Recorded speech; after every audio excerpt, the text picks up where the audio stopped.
the size, the sales or the volume or the amount of money that is involved in a real estate transaction is not involved anywhere else. So the importance of branding is not as important as it is in real estate anywhere else. The volume, the value that increases the volume and the value of your brand. So if your real estate brand does not carry the right branding, does not have a right branding done, you might never ever be able to be a successful real estate agent.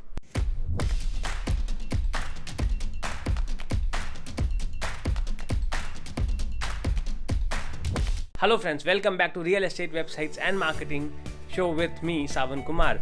I'm your host and I make sure that marketing no longer remains to be a puzzle for you, technology no longer a trouble for you, and going digital and scaling digitally becomes easy for you. In today's session, we would be talking about branding. The most common word that we hear in our day-to-day life when we are into business, from the day one of starting our business to maybe the last day then we would be doing our business, we would be listening to this word called branding, brand. And this is one of the most important word for any business, for any businessman. How big or how good is your brand? How good is your branding?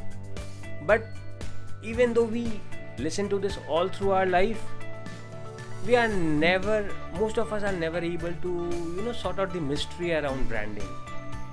And for real estate agents, why am I talking this about real estate agents in specific is because it becomes more important for them. Branding becomes really very, very, very important for them because considering the size, the sales or the volume or the amount of money that is involved in a real estate transaction is not involved anywhere else. So the importance of branding is not as important as it is in real estate anywhere else. The volume, the value that increases the volume and the value of your brand. So if your real estate brand does not carry the right branding, does not have a right branding done, you might never ever be able to be a successful real estate agent. Now you would say that you have seen a lot of real estate agents who do not have a good branding, who do not have a good beautiful brand, or you might have seen a lot of successful real estate agents who do not have these things. Now, we often think of branding as a wrong thing, as in some logos and some good taglines and some good colors and a good website. This is not branding. Branding has something more deep. Branding has a deeper meaning. Branding comes from a deeper place. Not just having a beautiful logo and a beautiful typography or the color is branding. Branding has much more to do with it. You might not have a logo, you might not have some good colors, you might not have some good fonts, but you still might have a great brand. You still might have a good brand for yourself. Yes, this is true. I know this is something that is out of what we normally listen, what we are said, that as a branding exercise, you first need to get your logo done, you first need to get your tagline done, you first need to get your color patterns done, the fonts taken care of. That is what branding guideline is, right? But branding guideline is a lot deeper than what this is. It is just the top layer of branding. Then there is a lot of deeper meaning associated with whatever you have on the top. That is the logo, the tagline, everything has to have a deeper meaning. Now when we are talking of branding, one thing that is very closely associated with branding is the USP, the unique selling proposition. What makes you unique? What about you makes you unique? How are you unique? How are you seen differently from your competitors? How are you separate? How is your business separate? How is your way of doing business separate? How do the clients or your customers see you as somebody different from how they see somebody else? Why should somebody do business with you and not with anybody else? How are you unique? This is important for your effective branding strategy. So you need to figure out what your unique selling proposition is. Even if you have not thought of it, even if you do not think that you have a unique selling proposition, I'll tell you that you have it. Unconsciously, subconsciously, you have it, but you just don't know it consciously. So if you have been into business for the last 5 or 10 years, but if I ask you what your unique selling proposition is, you might not be able to tell it or define it in words maybe, but you still have it. You happen to have it. How do you know that? How to find out what your unique selling proposition has been? Maybe if you are into business for the last 5, 10, 15 years, how do you know that? And if you are new into business, how do you define your unique selling proposition?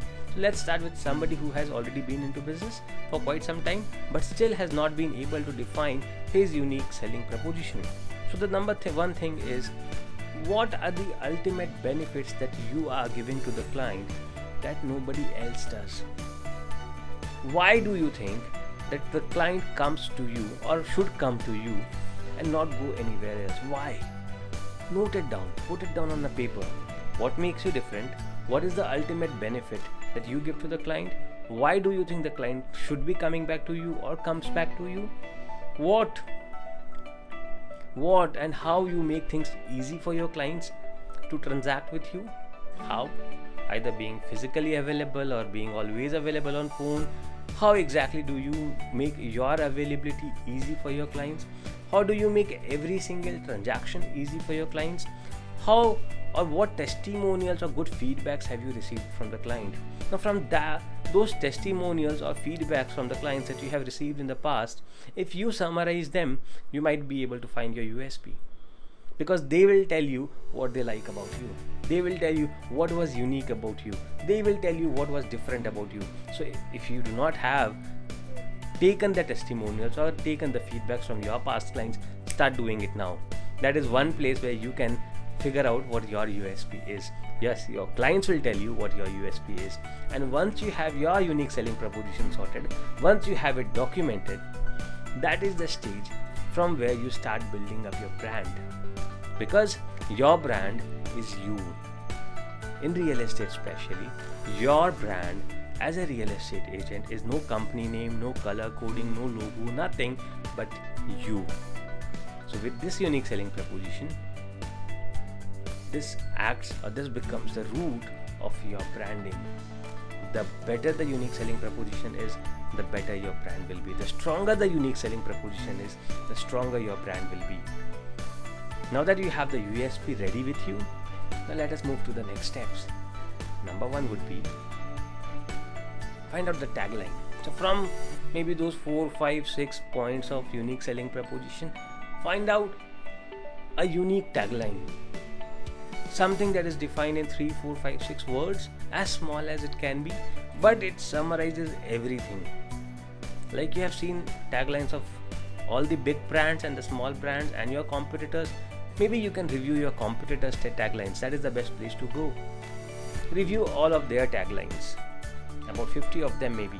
Review 50 of the taglines of your competitors, of other real estate agents, and of other locations maybe, and find out which one is closest to your USP, and then maybe make some changes to it, replace few words, add few words, and your tagline is ready.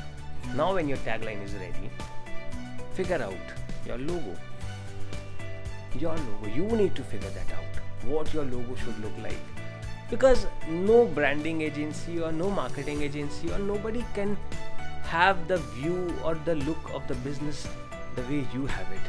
Nobody would see the business as you see it.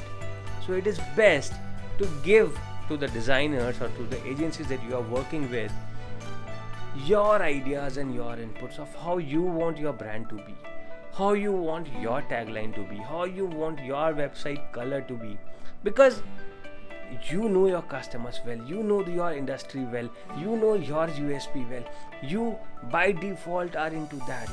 So whatever you suggest would be more right, I would say, more accurate than anybody else. Everybody else would be doing it based on their experience with different realtors and different agents and different brokers. You would be doing it from your experience about yourself that you have had in the last 20-25 years. which nobody else can have. That insight, the kind of insight that you have about your business, about yourself, more importantly, because branding is more about yourself, the kind of insight that you have about yourself cannot be given by anybody else. So when you have your tagline sorted, your logo sorted, typography becomes important, but yes, this can be taken care of by the design and the agency that you have hired to design your logo. So the typography plays also an important role, because if you are a luxury brand, you are luxury real estate, the typography has to look luxurious. If you are something playful about children, your font and your typography has to look playful. If you are a serious corporate one, your typography has to be a serious corporate one. Same with the colors. If you are a luxury brand, the color should represent a luxury brand. If you are a corporate brand, you have to represent a corporate colors, and so on. So taking care of the typography, the colors, the fonts, all of these things are important. You should be reviewing them, you should be approving them. You should not be leaving everything on the agency. Let them come with what they can to the best of their abilities, but have an eye on whatever they do. Have an eye and approve what you think is good for you, not just based on their decision, not just based on our abilities, but you need to figure it out, because you are the best person for that. Now that you have the colors ready, make sure that your branding is memorable. Anybody who once looks at your branding, anybody who once looks at your website, remembers it forever. Make it memorable, make it simple. Make sure that your branding, your tagline, your typography, your font, your color does not get lost in the crowd. You have to be unique once again. So your branding has to look unique, has to be unique, has to be customized for you. Some great insights, right, on branding. So if you are a real estate agent or broker and looking for some excellent branding done for yourself, a great website, some excellent branding, a good social media presence, all of it, feel free to get in touch with me and I can help you with all of these things. Until